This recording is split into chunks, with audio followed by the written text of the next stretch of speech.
Decía, pues vengo acompañado, por la gracia del Señor, de mi familia. Están mis padres por allí. Mi padre se llama Lucas, igual que yo. Y creo que somos como, no sé, vivos 4. Lucas, sabemos, en línea, pero creo que había más después. Así que mi madre, Paqui, ellos están también viviendo en Guatemala, pero mi padre es de Almería, así que gloria al Señor por eso. Están mis tíos también por allá atrás, Loli de este lado, Antonio y mi primo Pablo. Ellos vienen de Jerez de la Frontera. Así que pues es una bendición poder estar aquí con vosotros. También traigo saludos de parte de, en primer lugar, de mi familia. No sé si por ahí quizás están las diapositivas, así podéis verles, ponerles cara. Bien, un saludo de parte de mi familia, de mi esposa, de mis hijos, que claro, les hubiera encantado venir para acá. Y también os traigo saludos de parte de la iglesia, de Iglesia Bíblica por su gracia, que somos pues todos los que estamos ahí. Solo debo agregar que yo no predico con sotana, ¿verdad? Eso fue una obra de teatro de Navidad y yo era un ángel, ¿verdad, hermanos? Así que lo aclaro, ¿verdad? Por si acaso. Bien, permitidme en este momento poder hacer una oración para poder entrar en este tiempo y pedirle al Señor que Él dirija su palabra. Vamos a orar. Señor, venimos delante de ti, Padre, con nuestros corazones verdaderamente necesitados de ti, necesitados de tu palabra, necesitados, Señor, de la voz de tu Espíritu, Señor, tocando a nuestro corazón por tu palabra. Señor, debemos reconocer ante ti nuestra necesidad, nuestra debilidad, Señor, nuestra falta de ti. Oh Dios, háblanos tú. Señor, que toda palabra que sea dicha por mi boca sean palabras que provengan de ti, Señor. Y si hay algo que no debe ser dicho, Señor, no permitas que yo lo diga hoy. Señor, toma tú el control. Usa este siervo débil e inútil en tus manos para proclamar tu palabra, para proclamar tu mensaje. Pero Señor, te pedimos que tú te exhibas con poder. Señor, como dice tu palabra, desnuda tu santo brazo y trae salvación ante los ojos de muchos por medio de tu palabra. Te lo pedimos, Señor.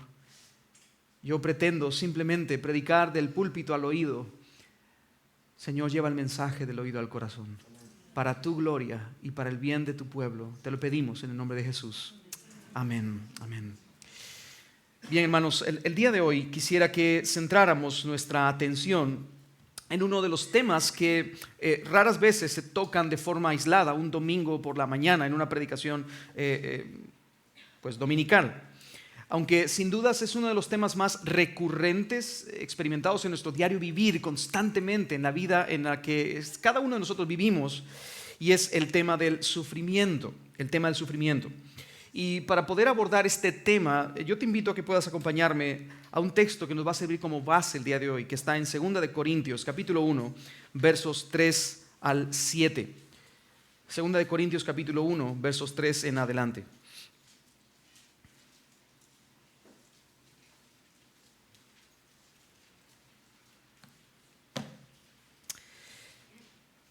Dice la palabra del Señor. También lo tendremos en pantalla, está el texto bíblico ahí.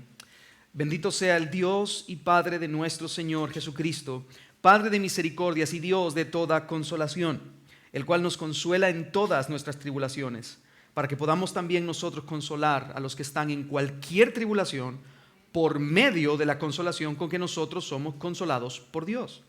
Porque de la manera que abundan en nosotros las aflicciones de Cristo, así abunda también por el mismo Cristo nuestra consolación. Pero si somos atribulados, es para vuestra consolación y salvación. O si somos consolados, es para vuestra consolación y salvación, la cual se opera en el sufrir las mismas aflicciones que nosotros también padecemos. Y nuestra esperanza respecto de vosotros es firme, pues sabemos que así como sois compañeros en las aflicciones, también lo sois en la consolación.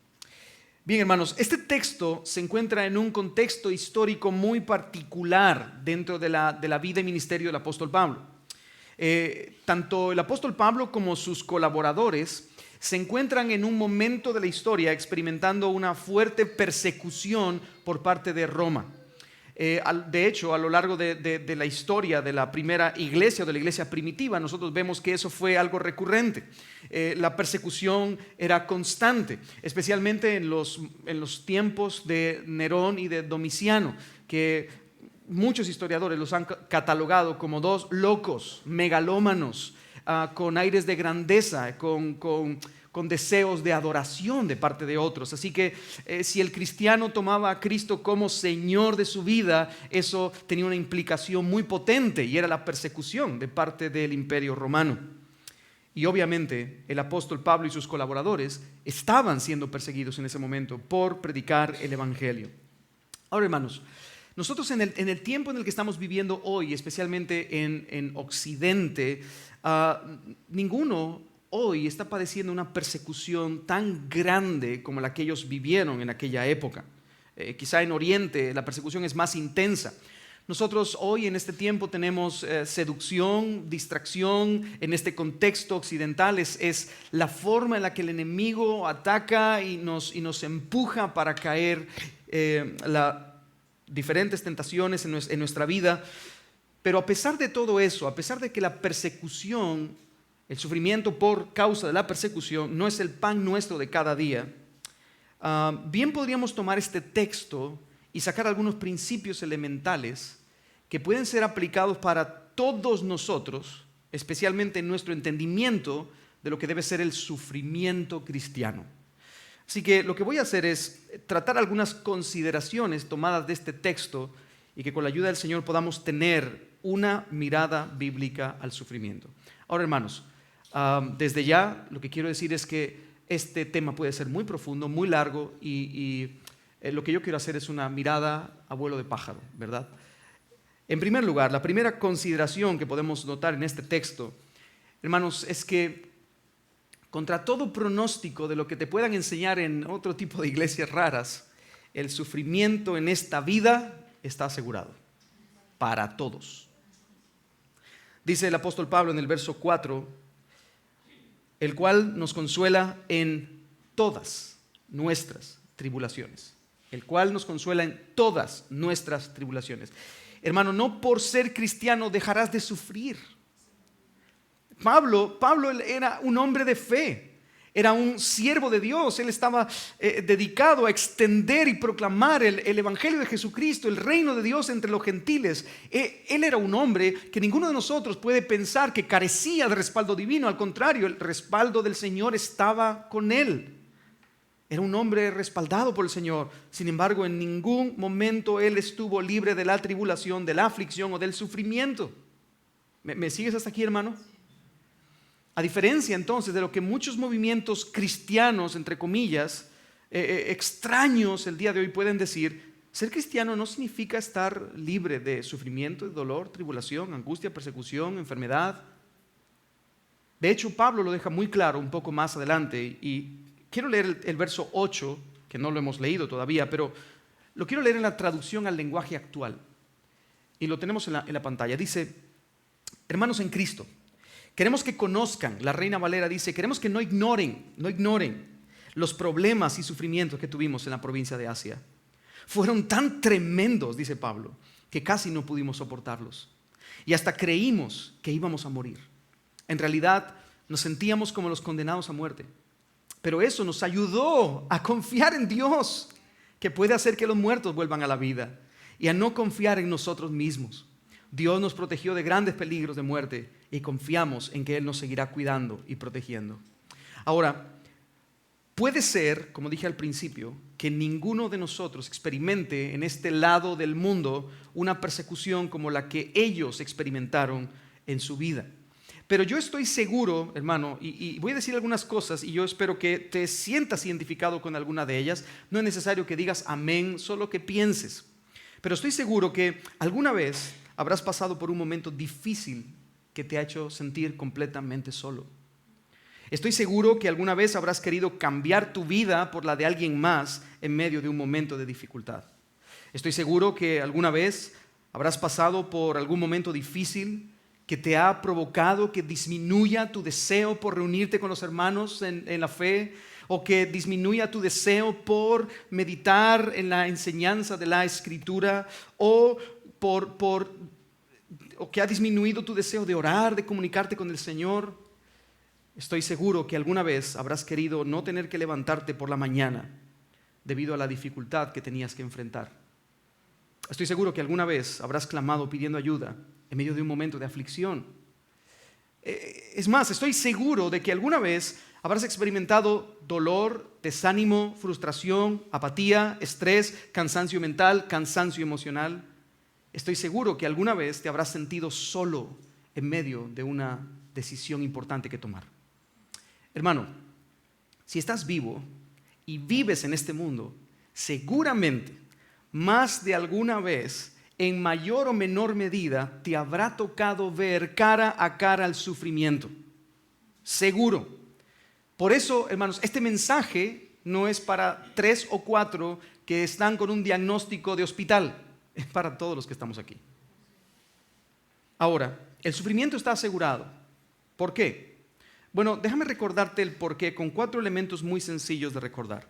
En primer lugar, sufrimos porque vivimos en un mundo caído. Por eso sufrimos. Hermanos, nosotros no estamos en el Edén, no estamos rodeados de un paraíso. Este mundo está plagado de enfermedades, de desastres naturales, de animales peligrosos, de maquinarias rotas y de muerte. Es lo natural de este mundo, hermanos. El mundo es un mundo caído. Es un mundo fracturado, no como el Señor lo dejó desde el principio. De hecho, dice el apóstol Pablo en Romanos que la misma creación gime por la restauración de todas las cosas. Así que vivimos en un mundo caído. Segundo, sufrimos por nuestra carne. Gran parte de nuestro sufrimiento proviene de nuestras malas decisiones, de nuestra falta de dominio propio, de nuestros pecados, que hacen que nuestras propias vidas sean dolorosas y difíciles. Muchas veces. Ahora, no quiero entrar en muchos detalles al respecto de esto, pero permíteme poner un ejemplo. Hay gente que dice, yo no entiendo por qué estoy atravesando esta enfermedad de diabetes. Y cuando tú ves su alimentación regular, te das cuenta de que la Coca-Cola es el elemento central en su comida. Los dulces, la bollería, el chocolate es parte elemental y esencial de su día a día. Y no puede faltar el café, claro, el cafelito por la mañana, con 3 o 4 cucharadas de azúcar. Entonces, hermano, eso es falta de dominio propio. Cuando tienes un diagnóstico que te dice no comas esas cosas. Así que, con un ejemplo tan sencillo, hermanos, sufrimos también por nosotros mismos. Sufrimos por nuestra carne. Y obviamente, aquí me quiero meter en un punto también más profundo. Ese vestigio de llamémosle carnalidad, que todavía está en nosotros y está como en recuperación, en construcción, en disolución, ese crecimiento en santidad en el que todos estamos, hermanos, cada día nosotros tenemos que luchar y enfrentarnos con pecados. Y esos pecados con los que nos enfrentamos, esos pecados van a provocar sufrimiento a nosotros y de nosotros hacia otros. El orgullo, la soberbia, el egocentrismo, todas esas cosas provocan el sufrimiento para tu vida y para otros también. En tercer lugar, sufrimos porque otros pecan contra nosotros también. Desde el prejuicio más sutil hasta los ataques personales directos, todos sufrimos en manos de otros. En palabras sencillas, vivimos en un mundo caído, siendo pecadores y rodeado de pecadores. Así que por eso el sufrimiento está asegurado en nuestra vida. Y finalmente, para el creyente hay un punto más de adversidad. Y es el hecho de que sufrimos porque tenemos un adversario en este mundo. Existe un enemigo en nuestro mundo, un tramposo, un mentiroso, que divide, que destruye, que devora, que nos tienta con cosas que prometen dar vida, pero que en realidad destruyen. El enemigo, cuando te seduce con cosas llamativas, no es para tu bien, siempre va a terminar en algo malo. Así que terminaremos sufriendo con eso. Hermanos, una vez más, de nuevo, el sufrimiento en esta vida está asegurado. ¿Estamos todos claros con esto? Amén, hermanos. Sí, bien. Pero, la segunda consideración que vemos en este texto es que en medio del sufrimiento, para el creyente, Dios es la fuente de toda nuestra consolación. ¿Ves la diferencia? El mundo sigue sufriendo. Decía Jonathan Edwards que el mundo es el único cielo que tendrán los incrédulos y es el único infierno que tendremos los que creemos en Cristo. Así que ellos sufrirán aquí y ese será su cielo. Pero nosotros, en medio del sufrimiento, tenemos algo que nos diferencia del mundo, y es que en medio del sufrimiento, yo no te estoy diciendo que Dios quite el sufrimiento, no, te estoy diciendo que en medio del sufrimiento, Dios es la fuente de toda nuestra consolación. Dice el verso 3 y verso 4, bendito sea el Dios y Padre de nuestro Señor Jesucristo. Eulogeo, dice Pablo, que alabanzas sean dadas a su nombre, porque Él es el Padre de misericordias y Él es el Dios de toda nuestra consolación, el cual nos consuela en todas nuestras tribulaciones. Hermanos, el consuelo que cada uno tiene no se trata de pensar en las cosas correctas en medio de los momentos de prueba. Eso es como tener fe en la fe. No, yo creo que todo va a salir bien. Yo creo que todo va a estar bien. Eso es tener fe en la fe y se puede convertir en un acto de idolatría. Estás idolatrando tu fe. No tengas fe en la fe. Ten confianza y esperanza en que todo lo que está obrando el Señor, aún en medio del dolor y sufrimiento, es parte de su plan. Y gloria sea al Señor por eso. Hermanos, nuestro consuelo radica en tener nuestra identidad arraigada en algo más profundo que mis relaciones, mis posesiones, mis logros, mis riquezas, mi salud o mi capacidad para entenderlo todo. Eso es como ve las cosas el mundo y los falsos movimientos del cristianismo que exaltan las posesiones. Hermanos, nosotros no tenemos nuestra identidad arraigada en algo superficial, sino en algo profundo. Y por lo tanto, como mi identidad está en Cristo, entonces yo puedo atravesar por momentos difíciles en mis relaciones, con mis posesiones, mis logros, mis riquezas, mi salud. O puede ser que yo no tenga la capacidad para entender todas las cosas que están pasando. Pero hermano, piensa por un momento en esto. Tú eres parte de la vid. Estás unido a la vid verdadera. Eso es glorioso, hermano. Estamos en Cristo. Esa es nuestra identidad.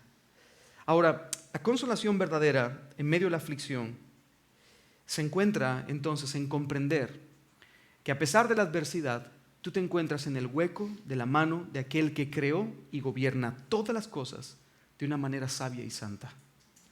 Nuestro amoroso Dios sabe lo que hace. Repito eso de nuevo. Nuestro amoroso Dios sabe lo que hace. Y gloria a Dios por eso.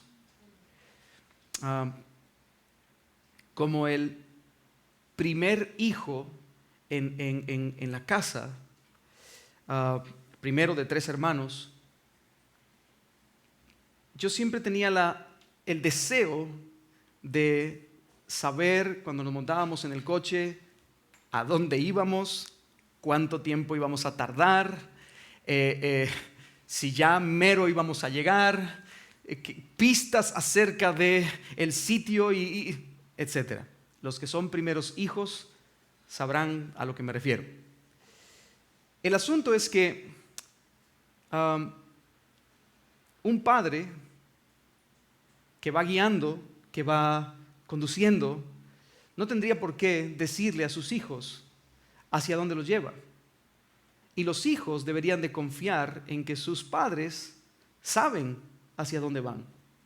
¿Sí? ¿Te imaginas un hijo sale de la casa, un renacuajito de 3 años y papá, ¿a dónde vamos ahora? No lo necesita, no necesita saber, necesita confiar en que su papá lo va a llevar al mejor lugar. Hermanos, nosotros tampoco necesitamos en muchas ocasiones, la mayoría de las ocasiones, no necesitamos saber el porqué de las cosas. Pero el porqué siempre es una pregunta que surge detrás de un momento de sufrimiento. ¿Por qué? Bien, no necesitamos saber el porqué.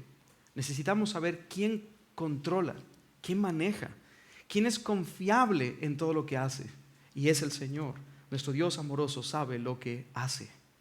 Ahora, volviendo a nuestro texto, hermanos, Pablo no dice que Dios vaya a resolver todos y cada uno de nuestros problemas, ¿no es cierto? Él no lo dice. Si notas el texto, dice: bendito sea el Dios y Padre, Padre de misericordia y Dios de toda consolación, el cual nos consuela en todas nuestras tribulaciones. O literalmente el texto sería: en medio de todas nuestras tribulaciones.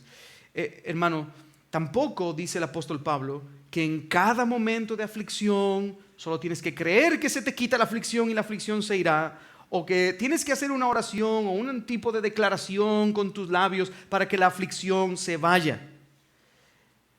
Eso es un pensamiento que puede traer mucho desánimo e incluso incertidumbre si vemos que las cosas no avanzan como nosotros quisiéramos. Lo que Pablo sí dice en el texto, quiero que notes el texto de nuevo, lo que Pablo sí dice en el texto es que es Dios quien llena tu corazón de consuelo en medio de la aflicción. Hermano, al final, lo más valioso en nuestras vidas no es si nos va mejor o nos va peor desde una óptica humana. Lo más valioso que podemos tener en nuestras vidas es a Dios mismo con nosotros. El hecho de saber que estamos atravesando por el valle de sombra y de muerte, como dice el salmista, pero no temeré mal alguno porque tú, ¿cómo? Estás conmigo. El salmista no dice: cuando esté a punto de entrar por el valle de sombra y de muerte, tú evitarás que yo pase por ese lugar. No, cuando pase por el valle de sombra y de muerte, tú estarás conmigo. Hermanos, Él está con nosotros, aunque pasemos por el fuego. Él será uno más junto a nosotros, uno más entre las llamas. ¿Recuerdas lo que dijeron los 3 de Babilonia? No nos vamos a inclinar delante de la estatua, porque nuestro Dios nos librará. Y si no lo hace, ¿qué importa? No nos vamos a inclinar. ¿Te das cuenta de eso?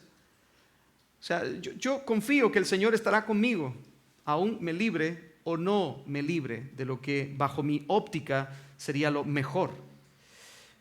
Hermanos, esa es la verdadera consolación que podemos tener. Yo no puedo consolarte diciendo que las cosas saldrán bien, porque puede ser que no salgan como esperamos, o sí, no lo sabemos. Decirte, vas a ser sano, vas a tener esto, vas a tener lo otro, eso es presuntuosidad, eso es atribuirte cosas que no deberías. Pero lo que puedo ofrecerte es algo mucho más grande. El consuelo que tenemos como creyentes es que, como un árbol en medio de la tormenta, podemos hundir nuestras raíces en la realidad invisible del amor siempre fiel de Dios que tenemos y disfrutamos por gracia en Cristo Jesús. Lo puse en la pantalla porque es un argumento largo. Podemos hundir nuestras raíces en la realidad invisible del amor siempre fiel de Dios que tenemos y disfrutamos por gracia en Cristo Jesús.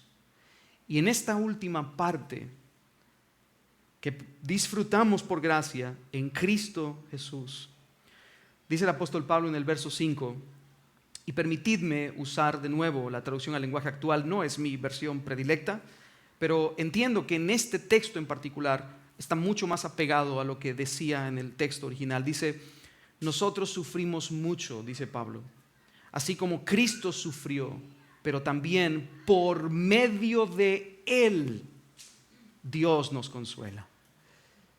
Hermano, todo aquel que está unido a Cristo por la fe, esa unión mística que tenemos como creyentes con Cristo, que es la vid verdadera, todo aquel que está unido a Cristo por la fe ha recibido esa promesa de que Cristo estará con él hasta el final.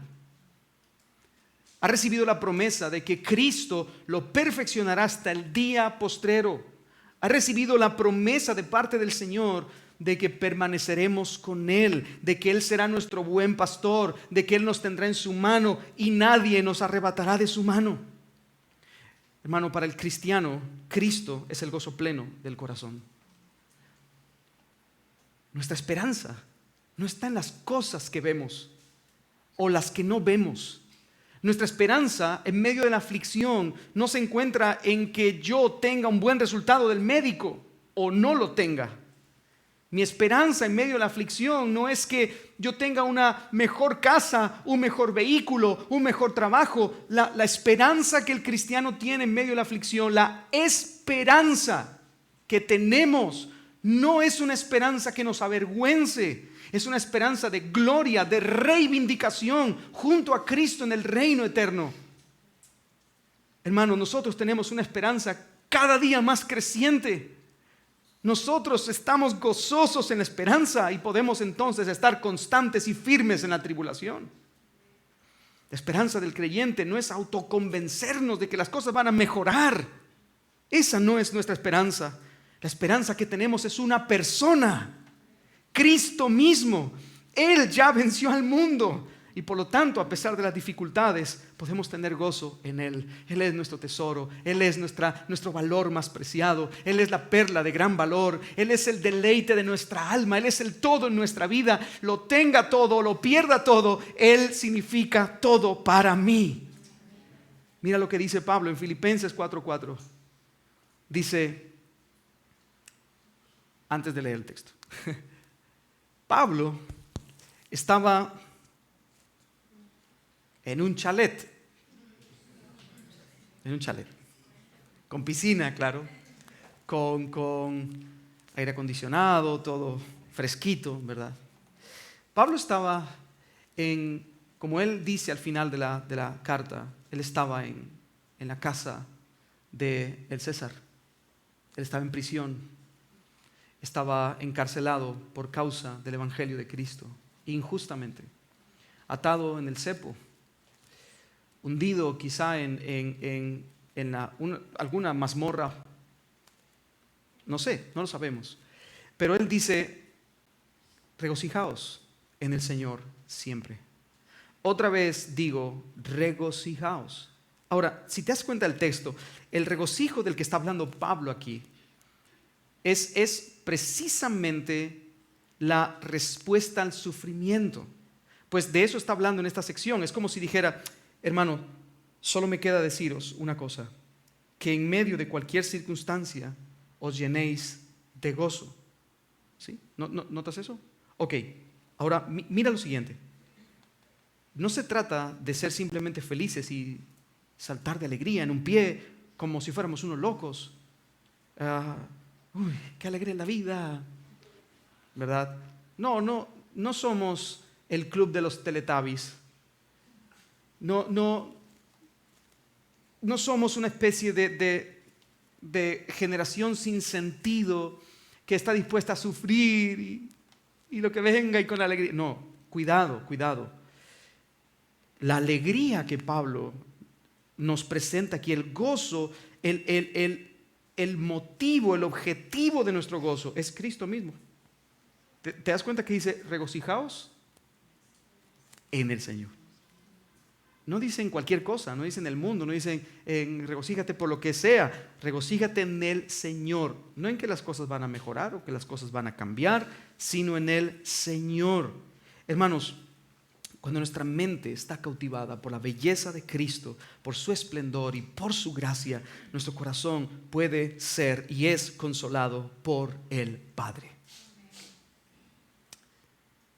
Para terminar este principio que estamos hablando, hemos dicho, número 1, el sufrimiento está asegurado. Número 2, en medio del sufrimiento Dios nos consuela.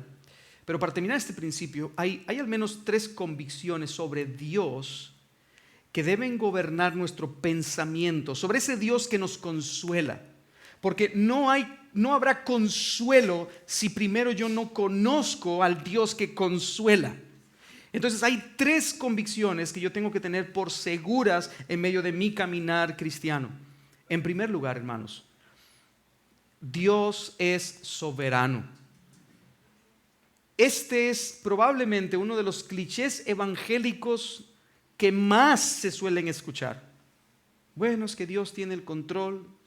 Sí, sí. Y suena como muy popular en la jerga evangélica. Pero es verdad, hermanos.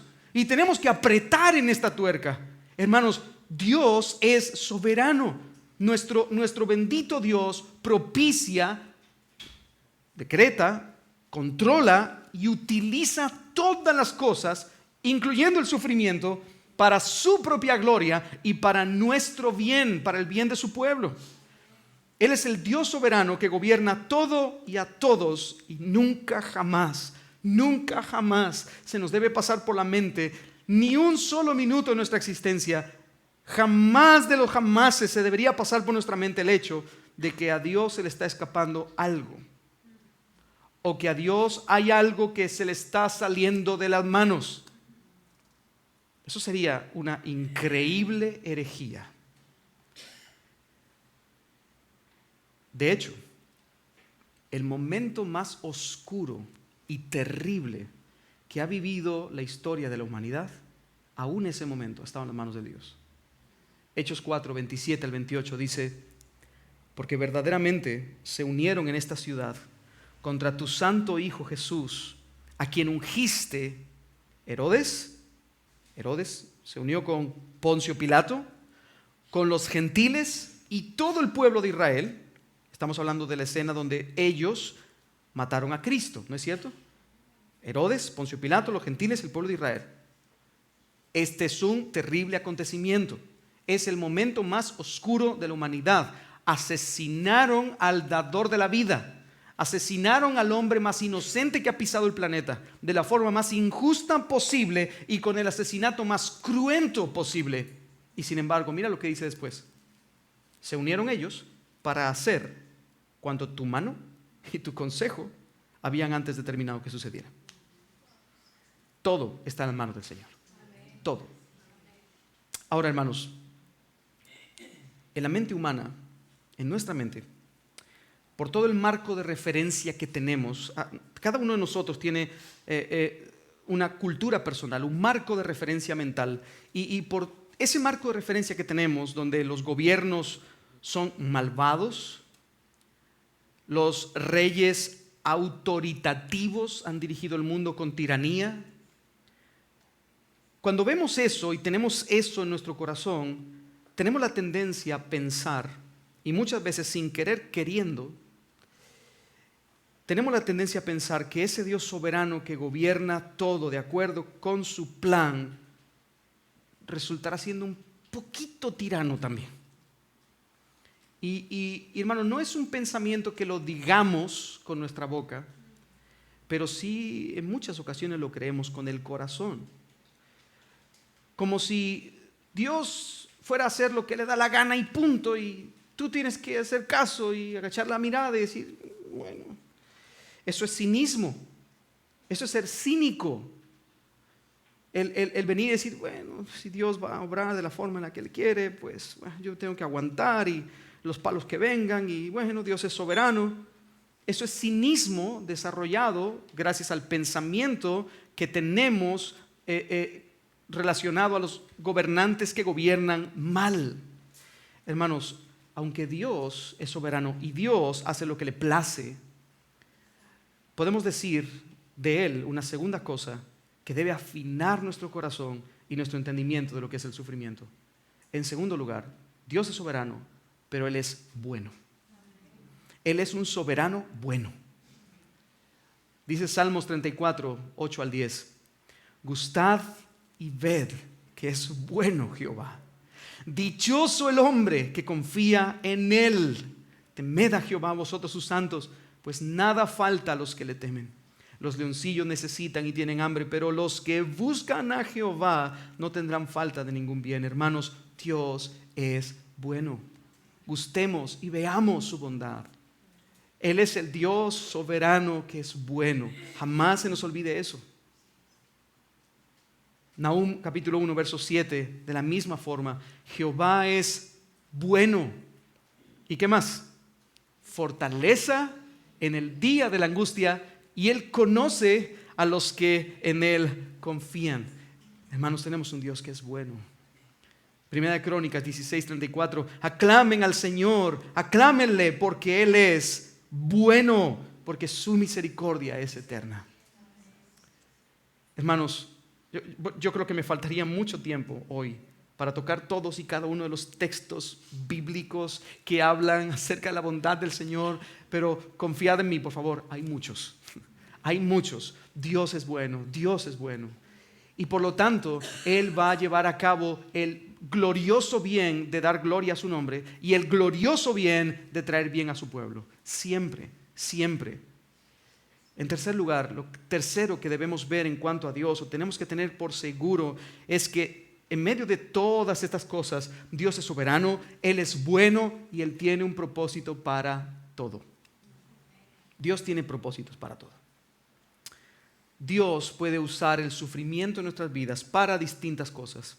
Hacernos crecer en confianza, para darnos un conocimiento más profundo del Señor, como lo hizo con Job, para hacernos partícipes de su rectitud y santidad, como dice Hebreos, que el Señor nos corrige como un padre o un hijo, para hacernos parte de su rectitud y santidad, para fortalecer nuestra fe, como fue con aquellos hombres en el mar de Galilea, que recibieron la tormenta, pero su fe fue fortalecida, para hacernos más semejantes a Cristo, porque todas las cosas ayudan a bien, y ese bien es que lleguemos a la estatura del varón perfecto, que es Cristo. Otro propósito, para hacernos más semejantes a nuestro Padre en santidad, en amor, en misericordia, en gracia. Otro, para incomodarnos con los tesoros terrenales. A veces el Señor nos quita cosas para que nuestros ojos no estén en las cosas, sino en el dador de las cosas. Hermanos, nosotros a veces tenemos la tendencia de deleitarnos mucho en los regalos y pasamos por alto al dador del regalo, ¿sí? También el sufrimiento tiene el propósito de usarnos como testimonio para otros. Y finalmente, Dios utiliza nuestro sufrimiento para que podamos consolar a otros que están en aflicción. Y eso, hermanos, nos lleva a nuestra última consideración que veremos hoy, y que yo entiendo que es el énfasis de Pablo en este texto.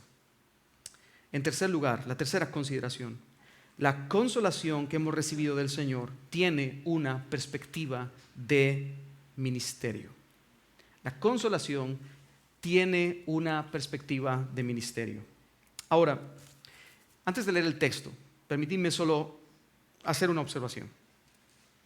El ser humano, desde que nace hasta que muere, utiliza el sufrimiento como un arma de poder. Desde la primera infancia nos damos cuenta de que cuando un bebé llora de dolor o de sensación de hambre o lo que sea, la gente corre a atender la necesidad del bebé, ¿no es cierto? Bueno, pues todos nosotros, esta es una súper revelación profética esta mañana, todos nosotros hemos sido bebés, ¿verdad? Y como bebés, todos nosotros hemos pasado por ese momento de llorar y ser consolados, o llorar y recibir algún regalo. Pues al haber aprendido desde pequeños esa condición de llorar o tener algún tipo de sufrimiento y de ser consolados, cuando crecemos seguimos utilizando ese tipo de dolores, sufrimientos, situaciones adversas como un arma de poder. Déjame poner un ejemplo. Paul David Tripp cuenta la historia de un niño que él estaba viendo en una ocasión desde la puerta de su casa, y dice que el niño iba con su bicicleta y de pronto se tropezó y cayó al suelo con la bicicleta. Se raspó el brazo, se levantó, vio a todas partes que no había nadie, se sacudió, levantó la bicicleta, siguió pedaleando, y él lo vio como 3 o 4 casas. Avanzó con la bicicleta hasta que llegó a su casa. Cuando llegó a su casa, dejó la bicicleta, tocó la puerta y empezó a llorar. Los que son padres de niños saben de lo que estoy hablando, ¿cierto? Bien, eso parece algo divertido, hermanos, pero en muchos casos hay personas adultas, maduros y aún creyentes que se apoderan del sufrimiento como un arma de poder para controlar a otros. Y en vez de usar el sufrimiento como una herramienta en manos de Dios, la usan como un instrumento para sus propios fines egoístas. Y hermanos, nuestro sufrimiento ni siquiera nos pertenece a nosotros. Aún nuestro sufrimiento pertenece al Señor. Es un instrumento de su propósito en nuestras vidas y para los demás. Así que, hermanos, el sufrimiento por el que Dios nos permite pasar no es para que vayamos por ahí haciéndonos las víctimas, sino para que podamos glorificar al Padre por medio de Cristo en el consuelo hacia otros también. ¿Me sigues con eso, hermano? Así que tenemos que poner nuestro lamento en sus manos para ser usado para el propósito para el que Dios quiera usarlo. Mira cómo lo dice el apóstol Pablo. Verso 4, la primera parte dice, el cual, hablando de Dios Padre, el cual nos consuela en todas nuestras tribulaciones. ¿Para qué? El para qué, hermanos, es un propósito de acción. Para que podamos también nosotros consolar a los que están en cualquier tribulación. Mira lo que dice el verso 6 ahora también. Pero si somos atribulados, no sé si está por ahí, sí, verso 6. Pero si somos atribulados es, de nuevo, propósito de la acción ¿para qué? Vuestra consolación y salvación. O si somos consolados es para vuestra consolación y salvación, la cual opera en el sufrir las mismas aflicciones que nosotros también padecemos. Hermano, somos personas experimentadas en el sufrimiento que, recibiendo consuelo, hemos sido llamados por Dios para ministrar a otros en el dolor y en el sufrimiento. Dios nos ha escogido no solamente como receptores de su gracia, sino como transmisores de su gracia. ¿Sigues con lo que te estoy diciendo? Hemos recibido consuelo, hermanos, como parte de una herencia espiritual. El Señor nos consuela porque Él es el Padre de misericordia, es el Dios de consolación, pero lo hace no para quedarnos con el consuelo. My precious, diría el Señor de los Anillos. Mi precioso, mi Señor. No, el consuelo no es para que te lo quedes para ti. Nosotros debemos compartirlo con otros. Hemos sido llamados a compartir lo que hemos recibido. Si has recibido consuelo de parte del Señor, debes dar consuelo a otros de parte del Señor. Y estoy hablando en términos prácticos, hermano. Visitando enfermos, visitando a las viudas, a los huérfanos. No, pero yo no tengo nada que dar. Todos tenemos algo que dar, porque todos hemos sido consolados en mayor o menor medida por el Señor. Ahora, nota esto. Pablo dice que nuestro Dios es Padre de misericordias y Dios de toda consolación. O sea, que Él es el Dios de quien procede toda la consolación. ¿Te das cuenta del texto? Dios es Padre de misericordias y Dios de toda la consolación. O sea, el Dios del cual procede toda la consolación. Y este punto es importante, hermanos. Si Dios es el Padre y la fuente de la consolación y nosotros somos hijos de Dios, no tiene sentido que sus hijos sean indiferentes a la consolación de otros. No tiene sentido. Es como aquel que dice, yo me parezco a mi padre en el blanco de los ojos. Exactamente igual, actuamos de la misma forma. Hermano, si Dios es el Padre de misericordia y el Dios del cual procede toda consolación, tú como hijo deberías ser un consolador, un Bernabé. Hermano, quiera el Señor despertar en la iglesia muchos Bernabés, muchos hijos de consolación que puedan consolar a otros. Si somos miembros de la familia de Dios, si somos participantes de la naturaleza divina, por medio del Espíritu en nosotros, y si cada día estamos siendo conformados más y más a la imagen de Cristo, entonces deberíamos ser distinguidos por nuestra consolación, por la capacidad de ver a otros y de tener compasión hacia ellos. Y es interesante, volvemos al texto, que según Pablo, la consolación que compartimos con otros no tiene sus raíces primariamente en una teología abstracta de manual que podamos leer. Y una pausa en esto. Por favor, no me malinterpretes esta mañana. Yo no te estoy diciendo que leer libros, que llenarte de conocimiento teológico sea malo. Es bueno, es necesario, es importante, y parte de lo que estamos haciendo el día de hoy es enseñanza, y esa enseñanza es doctrina, la doctrina es teología, y bueno, yo creo que en eso estamos bastante centrados en esa idea. Sin embargo, si te das cuenta del texto, dice que nuestra experiencia en el consuelo divino es lo que podemos utilizar para consolar a otros que están en angustia. Mira lo que dice el verso 4 en su segunda parte. Dice, para que podamos también nosotros consolar a los que están en cualquier tribulación. Mira cómo, por medio, ahí está, por medio de la consolación con que nosotros somos consolados por Dios. Repito de nuevo, yo no estoy diciendo que la verdad, la doctrina o la teología centrada en la verdad bíblica estén desconectadas del consuelo que podemos dar a otros. Al contrario, hay muchos libros que nos pueden servir para esto, para enfocar nuestros pensamientos y diluir todo aquello que no deba estar. Pero, bueno, agrego esto, por favor. Cuanto más sabemos la verdad de Dios, más firmes deberíamos estar en nuestra fe, en nuestra esperanza y, por supuesto, en nuestra capacidad para dar consuelo a otros. Pero el punto que quiero tratar es que aquel que ha recibido el consuelo divino en el momento de la aflicción conoce la verdad de Dios en su propia carne.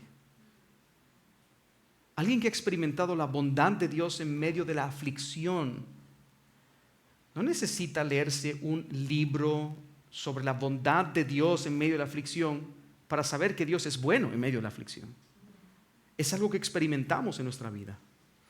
Alguien que ha experimentado la mano soberana de Dios en medio de la aflicción no necesita un libro sobre la soberanía de Dios para saber que Dios es soberano en medio de la aflicción. No sé si me explico con esto. Así que quiero tratar de guardar un equilibrio sano en esta idea. Pero el punto de Pablo es que en medio de la consolación que recibimos, somos capacitados para dar consuelo a otros por lo que Dios ha hecho contigo. Obviamente tú no necesitas estar entonces pasando por un cáncer para traer consuelo a alguien que tiene cáncer. Pero estoy seguro que todos nosotros, en mayor o en menor medida, hemos experimentado sufrimiento. Y también todos, en abundante medida, hemos experimentado la bondad de Dios, la gracia de Dios, el amor de Dios, la fidelidad de Dios, la generosidad de Dios, su soberano control. Y eso es lo que tú puedes compartir con otros en medio del sufrimiento, de la aflicción y del dolor. ¿Me sigues, hermanos, aquí? Hermano, el sufrimiento es real y es inevitable. Déjame recapitular por un momento lo que hemos visto. Hemos dicho en primer lugar que el sufrimiento está asegurado, ¿no es cierto? El sufrimiento está asegurado, es parte de nuestra vida. Sufrimos porque vivimos en un mundo caído, sufrimos porque nosotros somos pecadores que están en proceso de santificación, o más bien somos santos que pecan. Sufrimos también porque otros pecan contra nosotros y sufrimos porque el maligno está allí. Pero hermanos, en medio de todo esto, de toda esta aflicción, debemos ser conscientes también de la realidad sublime y perfecta de que tenemos un Padre que nos consuela, un Dios que nos dirige en el consuelo, que consuela nuestro corazón en medio de la aflicción. Y Él nos consuela, y especialmente con el entendimiento, un entendimiento informado con la verdad de que Él es soberano, de que Él, ¿qué más dijimos, hermanos? Es bueno. ¿Y qué más? En tercero, Él tiene propósitos. Y el propósito que estamos tratando de decir esta mañana, el propósito central en este texto que estamos meditando, es que tú tienes un llamado también, un llamado de parte del Señor, un propósito de ministerio, los unos a los otros. Debemos nosotros abrazar ese llamado que hemos recibido y poder nosotros también traer consuelo y solaz a aquellos que están atravesando por tribulaciones. Hermanos, al final, el sufrimiento siempre nos llevará a la experiencia del consuelo divino, y ese consuelo divino producirá en nosotros una capacidad de consolar a otros, lo que dará como resultado una comunidad de esperanza. Y eso es lo que necesitamos. Necesitamos iglesias, no de la prosperidad, donde todo se diga que está bien, que hay bendiciones por doquier y casas, carros, sueldos, puntos para ti. No, lo que necesitamos verdaderamente es una comunidad de esperanza, cimentada en el Evangelio, apuntada con la mirada hacia la eternidad, que pueda consolarse los unos a los otros con el consuelo que recibimos del Señor, donde juntos somos consolados por la gracia divina en la persona de nuestro Señor Jesucristo y podemos consolar a otros. Querido hermano, si tú estás atravesando hoy un momento de sufrimiento, aflicción, déjame consolarte con estas palabras. Dios es soberano, Dios es bueno y Él sabe lo que hace. Así que confía en eso, confía en Él solamente, porque nuestro amoroso Dios sabe lo que hace. Él verdaderamente sabe. Yo no, Pastor Will tampoco, y cualquier otra persona que venga y te diga que sí lo sabe y te apunte hacia un final, seguro no lo sabe. Pero Dios sí sabe lo que hace, y gloria al Señor por eso. Gloria al Señor porque yo no soy Dios y Él sí lo es. Gloria al Señor porque Él controla el barco, Él lleva el timón en sus manos. Como decía Spurgeon, y él solía repetirlo constantemente: Cristo es el capitán. Gloria a Dios porque Cristo es el capitán. Confiemos y descansemos en que Cristo es el capitán. Hermano, la mayoría de vosotros sabéis mi situación personal de enfermedad. Yo no quiero profundizar en eso porque lo sabéis, algunos han estado orando también por eso. Agradezco mucho por eso. Ahora, es interesante cómo el Señor nos regaló este mensaje. Es parte de una serie de predicaciones que tuvimos en nuestra congregación en el mes de marzo del año 2024, justo un par de meses antes que nos dieran el diagnóstico. Así que nuestro corazón estaba firme, revitalizado, lleno de gozo y alegría cuando nos dieron el diagnóstico, cuando nos dijeron lo malo. Nosotros estábamos firmes en la verdad de la Escritura. Dios es soberano, Él es bueno, Él sabe lo que hace. Así que, hermano, yo no estoy diciendo esto también como parte de un libro, parte de un manual, sino estoy tratando esta mañana de hacer lo que Pablo hizo con los hermanos en Corinto. Hemos sido consolados por el Señor. Nosotros hemos sido consolados. Mi esposa, mis hijos. Termino solo con esta historia. Hace un par de semanas, algunas semanas, estábamos viendo algo que tenía que ver con Jesús, un programa que tenía que ver con Jesús, y hay una escena en el programa donde, en la serie, donde se habla hay una cosa muy particular. Se junta un grupo de mujeres y empieza a decirle a Jesús: aunque tú no hubieras hecho esto y esto, tú serías suficiente. Aunque tú no hubieras hecho esto y esto, tú no serías suficiente. Y en medio de todo eso, de pronto tuvimos un tiempo especial con nuestros hijos para poder charlar acerca de esto. Y en medio de la plática, yo les animé a que cada uno dijera algo acerca de lo que fuera. Entonces, si uno dijo: si tú no nos hubieras dado la casa, sería suficiente. Y de pronto mi esposa dijo otra cosa, y de pronto mi hija de 10 años dice: aunque el Señor no sanara a mi papá, Cristo seguiría siendo suficiente. Hermanos, esa es la realidad. Eso es lo que predicamos. Cristo debe seguir siendo suficiente, pase lo que pase. Así que confía en Él. Dios es confiable. Dedícate a amarle, dedícate a buscarle y vive para siempre con la esperanza puesta en lo que viene por delante. Vamos a orar, hermanos. Amado Señor y Padre, gloria sea tu nombre. Tú eres verdaderamente suficiente para nosotros. Tú eres suficiente. Señor, en medio de cada circunstancia, en medio de los momentos de la vida, en medio de los problemas y el dolor, en medio del sufrimiento, tú eres suficiente para tu iglesia. No queremos más, no pedimos más, no buscamos más. Señor, tú eres suficiente y te damos la gloria por eso. Gracias, Señor, por tu amada iglesia. Gracias, Señor, por seguir fortificando, fortaleciendo y consolando a tu iglesia. Pero dale, Señor, esa perspectiva de ministerio. Dales ese corazón con el que puedan consolar. Dales ese corazón con el que puedan hablarle a otros de tu verdad y poder llevarles hacia tu evangelio, hacia la suficiencia de Cristo para todo. Señor, si hay alguien en este lugar que está atravesando por duras pruebas, que está atravesando por un momento de desesperanza o de dolor, Señor, ten misericordia. Fortaléceles con tu gracia. Derrama sobre ellos de tu espíritu. Dale, Señor, un nuevo aliento para entender que tú eres soberano, que tú eres bueno y que tú tienes el control y propósito para todas las cosas. Señor, bendice a tu iglesia amada con ese consuelo y dales de ti cada día para tu gloria, para tu honor, para la vindicación de tu nombre, para que tu nombre sea temido en la tierra. En el nombre de Jesús. Amén. Aleluya.